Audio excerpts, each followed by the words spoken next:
welcome you to the 127th commencement ceremony at Cornell University on a windy, cloudy day in Ithaca.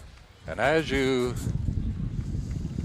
President Frank H.T. Rhodes enters Shelkoff Field, concluding the procession ceremony which began an hour and a half ago from the Arts Quad, nearly 6,000 degree candidates assembled at Shelkoff Field.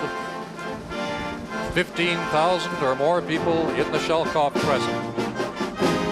President Rhodes, presiding over his last commencement ceremony, will be retiring at the end of June, led onto Shelkoff Field.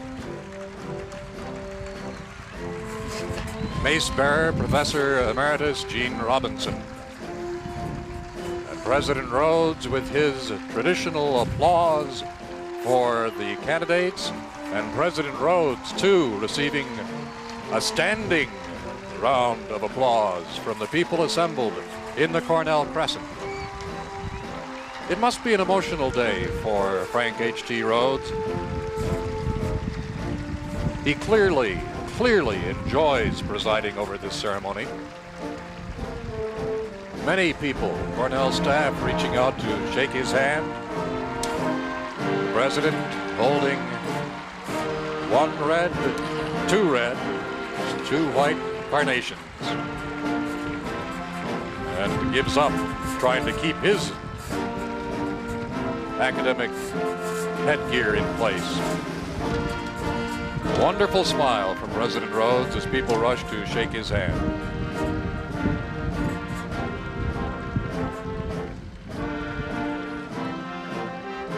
There was a celebration just a bit over a week ago, for want of a better phrase, we might call it the Rhodes Parade here on campus. A parade wound through many of the streets of campus, and then a celebration held at Rhodes Hall. And President Rhodes' wife, Rosa, was quoted as saying everything was fine, but she couldn't help the tears welling up when Cornell President Rhodes led the Big Red Band in the alma mater.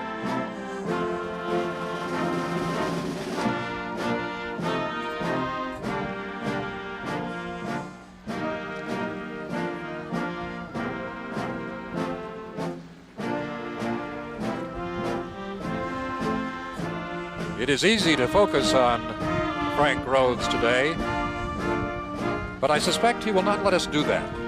This is, after all, the Graduates' Day.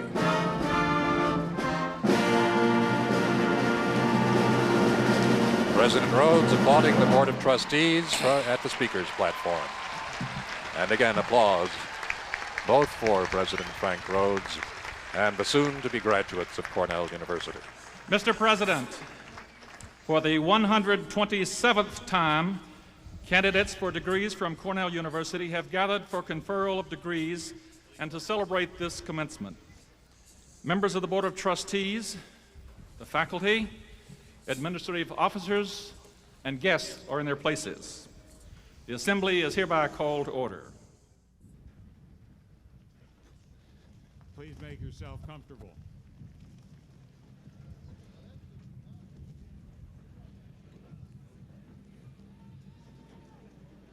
Good morning, and welcome to Cornell University's 127th commencement.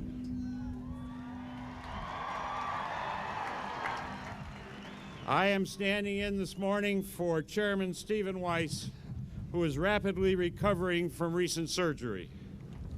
On behalf of Stephen and all of us on the board, I want to offer our heartiest congratulations to the graduates, their parents, families, and friends. What a wonderful day this is for all of you. Cornell has a proud, and some say wise, tradition of having only the university president as speaker at commencement. Today, thank you. Today, because this is no ordinary commencement, we are departing from that tradition, but only for a very few minutes. As I think all of you know, This will be the final commencement in the presidency of our beloved Frank Rhodes.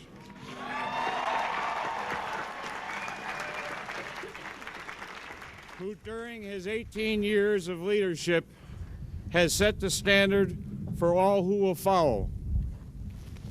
Frank has often said that Cornell is the best place in the world, and we agree. But we believe that to a very great extent, this is true because of what he has accomplished. President Rhodes' achievements touch on every area of importance to Cornell.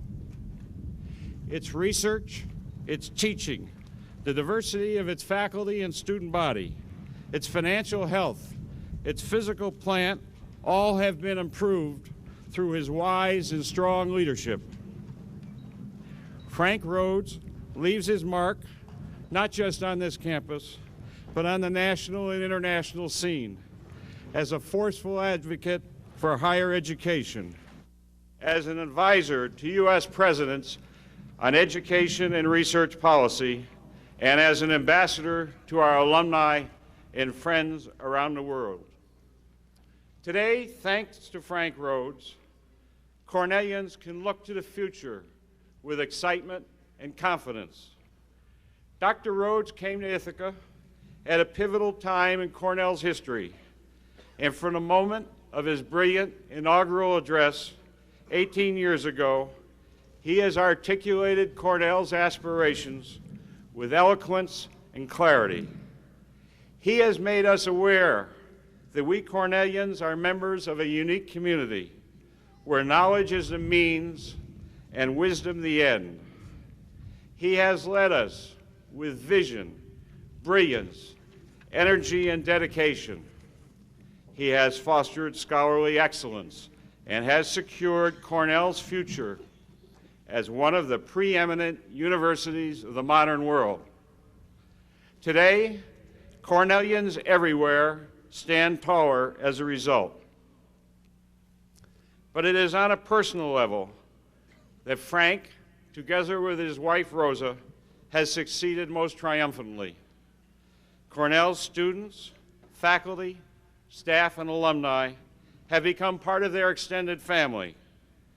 Like good parents everywhere, Frank and Rosa have poured their hearts into the enterprise. They have set high standards and provided the encouragement and the discipline required to reach them, and always lavished upon Cornell the full measure of their time, energy, and love.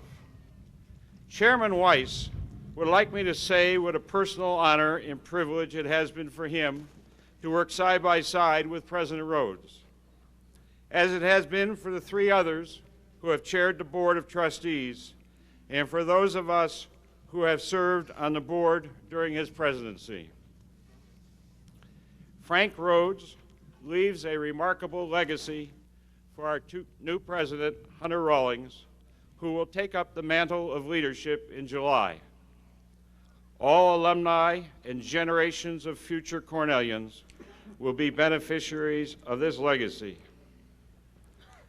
While Frank Rhodes leaves Cornell as president on June 30th, he will continue to serve this university in many ways, as professor of geology and mineralogy, and as president emeritus. In addition, the Theory Center, which some of you in the stadium can see over my right shoulder, will from this day forward be known as Frank H.T. Rhodes Hall.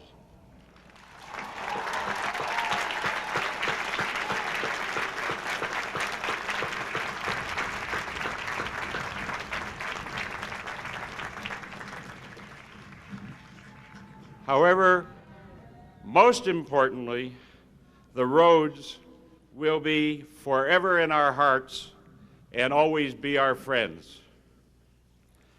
Frank, on behalf of Cornellians everywhere, thank you for all you and Rosa have come to mean to Cornell and to each of us. This is a special moment as we celebrate the spirit of Cornell, the evidence of your years of achievement and your remarkable leadership. Graduates and parents, alumni and friends, I am honored to present to you the 9th President of Cornell University, Dr. Frank H.T. Rhodes.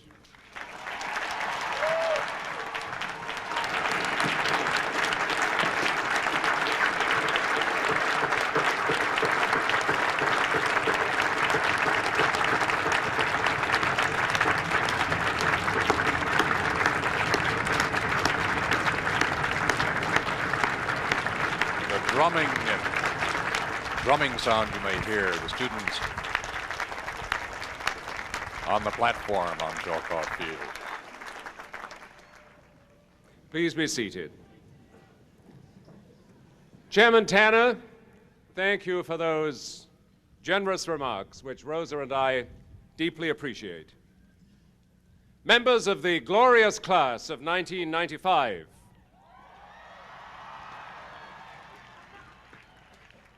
candidates for advanced degrees,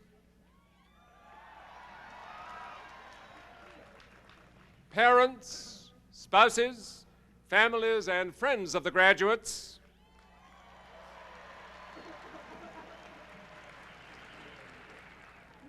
members of the Board of Trustees, to whom I owe so much over these years, Mrs. Edelman, our marvelous baccalaureate speaker, colleagues and fellow members of the faculty and staff, honored guests. This is a great day for all of us. Although, as Trustee Tanner has pointed out, it's a trifle unusual in the history of the university to have a commencement at which both you and I are rounding out our Cornell careers. We exemplify, I think, that quotation from the desk book, "What is Cornell? A 4-year sleep deprivation experiment."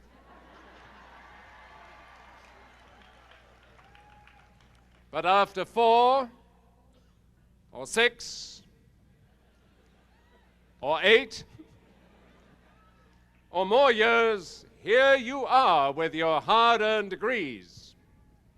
And here am I after 18 years without one. All but degree, ABD. Still, as industrialist Armand Hammer commented once, when you work 14 hours a day, 7 days a week, you tend to get lucky. And you're a very lucky group. And that explains a lot about our experience together, and so I congratulate you with all my heart. We have the highest hopes for what you are about to achieve, and we are very proud of all of you. But if today is a day to look on the years we've spent together, it is also a day to look ahead. Some of you perhaps may remember that Gary Larson cartoon that appeared in the Cornell Daily Sun a little while ago. It showed a collection of insects, all wearing academic regalia, caps and gowns, being addressed by a rather distinguished-looking insect in equally formal academic garb.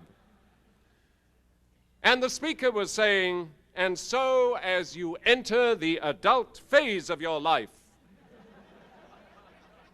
you will thank God for these past 17 years of being stuck in the ground and unable to move over. Congratulations, cicadas of the class of '95. Of course, only I and not you have been underground that long. And we've both had rather more mobility than the average cicada. But we are about to forego the pleasures of this lotus land of Ithaca and to experience the process of metamorphosis into a new life, a life that is invigorating nonetheless. And all of us rejoice with you in that change of state. Each of you will have a personal story of achievement to tell, represented by today's graduation, and let me share just one with you. Jared Genser, who is a human service major from Potomac, Maryland, graduates today, having made public service his vocation. Jared has worked with the homeless and with the terminally ill. He founded the Cornell chapter of Best Buddies of America, which pairs students with developmentally disabled adults from the community. He has been a coordinator in training programs for the Justice Department's National Service Program, Just Serve, and an intern for Youth Service America, for which he was honored by First Lady Hillary Rodham Clinton at a White House ceremony last year.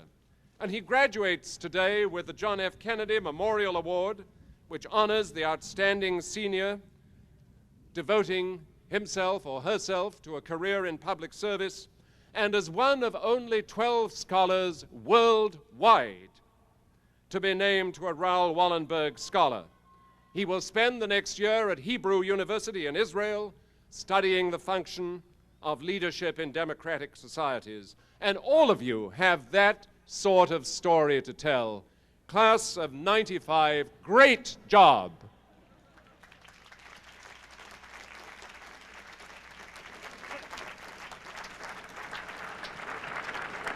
And so here we are together, wistful and also expectant. Wistful for the time that we've spent together, expectant as we stand at the beginning of new, uncharted careers. Woody Allen once said, "It is clear that the future holds great opportunities. It also holds pitfalls. The trick will be to avoid the pitfalls, to seize the opportunities, and be home by 6 o'clock." Not many of us are going to succeed quite that well, but we pause together to reflect on the journey that we've completed and the journey that lies ahead. And what a journey it's been together. We've shared some remarkable times, not the degrees because each one is different, not the knowledge because each has different knowledge, some more, some less. But the journey together, the journey is what we've shared, and that binds us together. The memories jostle each other. Hillary Clinton, Janet Reno, Live, Tom Brokaw, Jane Goodall, Kirite Kanawa, Dave Barry. You remember Dave Barry's advice, I hope. Stay at Cornell. There are no jobs out there anyway. Tell your parents they're sophomores. They won't know that you're not. They're old, they forget.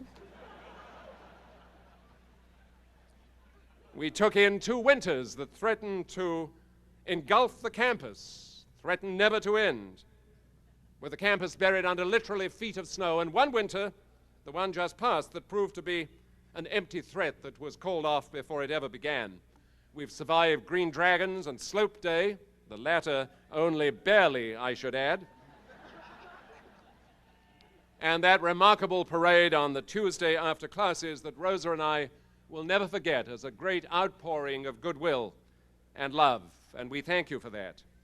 But if we look back on the things that have made Cornell memorable, we must also look back to say thank you to all the people who've made these years so special to us. And nobody has been more important to all of us than the parents and the spouses and the family members and other loved ones who have been with us all the way. Robert Orban has said, considering the cost of tuition, room and board, more than ever before, a student has to be very careful in his selection of parents. And today's ceremonies stand as proof that you have chosen very well. Family members have been there when we needed them, not just when bursar bills were due, but whenever we needed their encouragement and support and love. And I know for those of you who are family members that that's not always been easy. It's been said that between the ages of 18 and 22, a parent can age about 20 years. But let me say to the families, your families and my family, that we're proud of you. We are grateful to you beyond any expression that we can make. We love you. Parents of today's graduates and my family, will you please stand so that all of us may recognize you and applaud you? Please stand.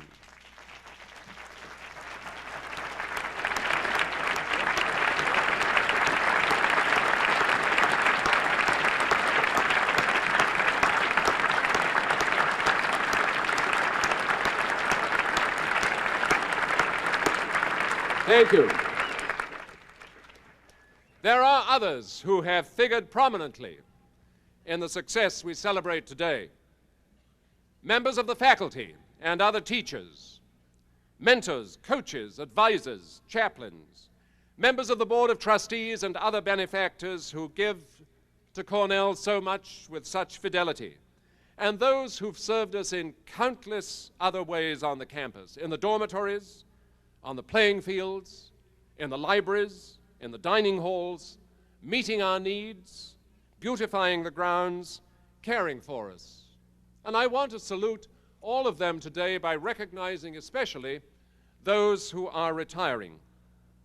From the Board of Trustees, Julie Crotty, Ken Durr, Fred Ite, Bill Phillips, Nelson Shannon, and Pat Carey-Stewart.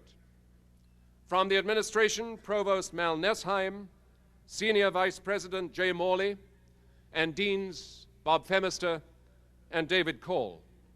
From the faculty, 38 women and men representing an average of 31 years of service each. And from the staff, 181 individuals who collectively have 4,214 years of service. We salute you for pointing the way, for encouraging us, for inspiring us, for maintaining this great university. Will you stand, all trustees and deans and executive staff and faculty and staff members who are retiring today so that we can salute you? Please stand.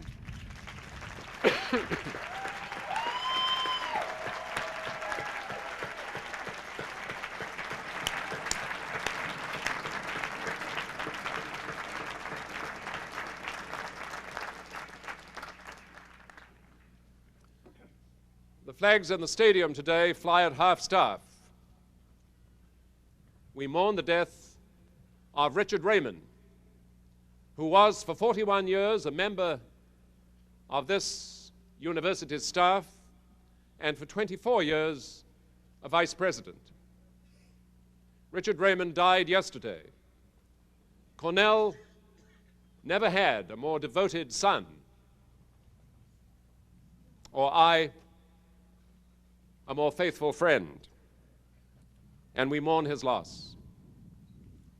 And so we pause to look around one last time before we leave the life that we've shared together, this maddening yet lovable community, so impersonal sometimes and yet also so embracing, so demanding and yet somehow so supportive.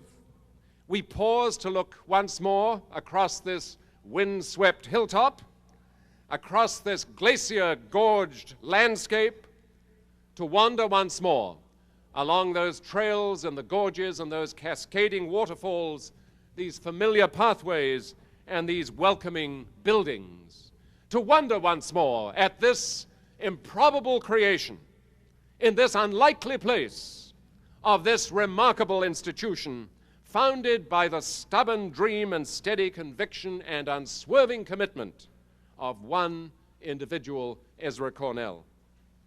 But if today ends one journey together, it also begins another. And you will return here for your 50th reunion in the year 2045 to celebrate another journey, a journey that you will have made not in this goodly company, but with new partners and new traveling companions. What can Cornell possibly give you in preparation for the journey that lies ahead and for the homecoming and reunion that we hope will be in store?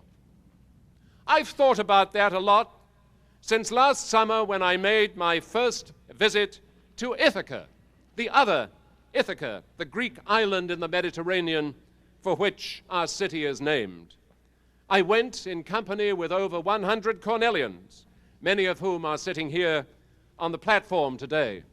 Ithaca, of course, was the home of Odysseus, the place to which he returned to find his Penelope after 10 years fighting in the Trojan Wars and another 10 years of wandering and struggles against the most formidable adversaries, the Lystragonians, the Cyclops, and Poseidon. And this small, green, rugged, hourglass-shaped island in the Ionian cluster consists of two mountains joined together by a narrow isthmus. And it was immortalized by the Greek poet Constantine Cavafy, who worked as a clerk in the Ministry of Education in Alexandria, Egypt, and who, in 1911, wrote a remarkable poem called Ithaca, a poem that some of you will remember was read at the funeral of Jacqueline Kennedy Onassis last year. Bear with me for a moment while I read this poem, because it symbolizes much of what we hope for today. As you set out for Ithaca, hope the voyage is a long one, full of adventure, full of discovery. Lystragonians and Cyclops, angry Poseidon, don't be afraid of them. You will never find things like that on your way as long as you keep your thoughts raised high, as long as a rare excitement stirs your spirit and your body. Lystragonians and Cyclops, wild Poseidon, you won't encounter them unless you bring them along inside your soul, unless your soul sets them up in front of you. Hope the voyage is a long one. May there be many a summer morning when, with what pleasure, what joy, you come into harbors seen for the first time. May you stop at Phoenician trading stations to buy fine things, mother of pearl and coral and amber and ebony, sensual perfume of every kind, as many sensual perfumes as you can, and may you visit many Egyptian cities to gather stores of knowledge from their scholars. Keep Ithaca always in your mind. Arriving there is what you are destined for. But do not hurry the journey at all. Better if it lasts for years.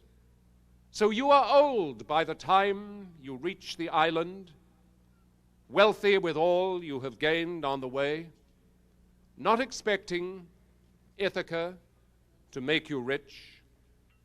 Ithaca gave you the marvelous journey. Without her, you would not have set out. She has nothing left to give you now. And if you find her poor, Ithaca won't have deceived you. Wise as you will have become, so full of experience, you will understand by then what these Ithacas mean. What a message for us today. Leaving Ithaca, you now begin a new journey to Ithaca. And you'll note that Cavafy warns us against imagining troubles that lie ahead, promising that we won't encounter them unless we carry them in our soul, and expressing the hope that the journey may be a long one, with many summer mornings along the way and glorious discoveries of new places. And I hope that that will indeed be the case for you. But one passage of that poem seems to me to be poignant in its implications for today. Ithaca gave you the marvelous journey. You are wealthy with all you have gained on the way, and without her, you wouldn't have set out. She has nothing left to give you now. What is this wealth from Ithaca that you take on the journey about to begin? Not things inscribed on the diplomas, not things covered by courses or majors, but there are 4 things more precious than the coral and amber and pearls and ebony of Phoenician markets, or the most sensual perfumes. First, Ithaca has taught you that knowledge matters, that knowledge humanely applied makes human progress possible. It is never perfect, it is almost always provisional, but we must never stop learning, never stop asking questions, including the impertinent questions that challenge all existing assumptions. Knowledge is the basis of all the competence that you will bring to the professional careers that lie ahead of you. But competence is not enough. I was struck the other day in reading the recently published diaries of C.S. Lewis. And C.S. Lewis in there says at one point, I also read some poems of Dryden. He is a man who is just a poet and nothing else. Just a poet and nothing else. No magnanimity, no knowledge, no power of thought, just rhythm and gusto. How tragic to be just a poet and nothing else. Or just an engineer, or just an economist, or just a physician, or just a lawyer, or just a millionaire, or just a Nobel laureate, and nothing else. Knowledge, creatively derived, is still our best defense against defeatism and despair and the nothingness of life, but knowledge is not enough. And so there's a second gift, in addition to knowledge, that Ithaca has given you. And that is the realization that conviction matters. It is conviction that guides knowledge in particular directions. It guides our search for knowledge. It guides our application of knowledge. Ours is an age that lacks conviction. The ultimate sin for some is to declare one value or one program superior to another, or one activity more worthy than another. We flee from judgment because we confuse it with being judgmental, but without conviction, there can be no direction, and without direction, there can be no journey. You remember Yogi Berra, when you come to a fork in the road, take it. Without conviction, we do. There might be movement, but it's movement from one unplanned destination to another. I hope Ithaca has given you convictions, truths by which you will live. What is the compass of your conviction that guides the journey you begin today? Knowledge, conviction, and then a third gift that I hope you carry from Ithaca, and that is the recognition that solitary journeys are not much fun. Without companionship and the love that supports it, there's no joy in the journey. Gaston Berger once wrote, "There are only two precious things on earth. The first is love, and the second, a long way behind it, is intelligence." Without love, life is futile and arid. Only love redeems life from triviality. Only love humanizes and tempers our convictions. Only love preserves judgment from being judgmental. Without love, conviction can run to excess, and knowledge can be arrogant and selfish. Only love transforms knowledge to wisdom. Wisdom, the way in which knowledge is held. Hang on to one another today. Hang on to your families. Hang on to your children. Hang on to the children you will have, almost all of you. Hang on to your classmates. Don't forget. Don't neglect one another. It's a tough, tough world out there. And Robert Fulghum was right when he wrote, "All you really know, you need to know, you learned in kindergarten." This is what he said: when you go out in the world, watch out for traffic, hold hands, and stick together, just as you learned in kindergarten. And so Ithaca has given you the marvelous journey with knowledge, conviction, and love. But I hope it's given you one final thing, because journeys begin with dreams. Ken Blanchard, one of our trustees who's here today, once asked his son Scott, who transferred to Cornell from another major university, "What's the difference between Cornell and this university that you just left, Scott?" And Scott thought for a while and then replied, "Cornell students dream bigger dreams." I think that's a marvelous description of what Cornell has offered. Bigger dreams with the knowledge to support them, the conviction to sustain them, and the love to realize them. And so today we end one journey together and we begin another. Savor this moment well. Cherish it, for it unites all that has gone before and all that lies ahead. Tomorrow this will be a mere videotape memory. Always keep Ithaca in your mind, and with it these priceless gifts of knowledge, conviction, love, and large and noble dreams. Ithaca has given you the marvelous journey. She has nothing else to give, for without her you would never have started out. but you leave knowing what these Ithacas mean. So may you enjoy many summer mornings, and may you be old by the time you reach the island and wealthy with all you have gained on the way.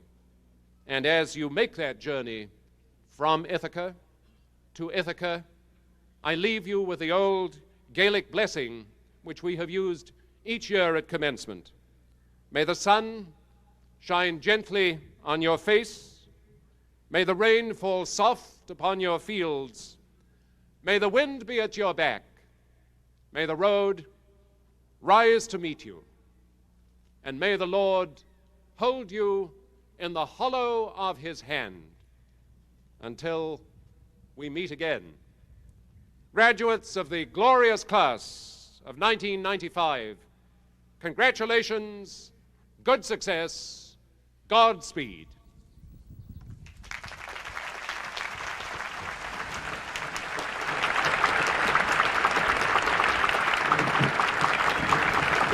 And everyone, the degree candidates, the visitors, rise with applause for Cornell President Frank H.G. Rhodes.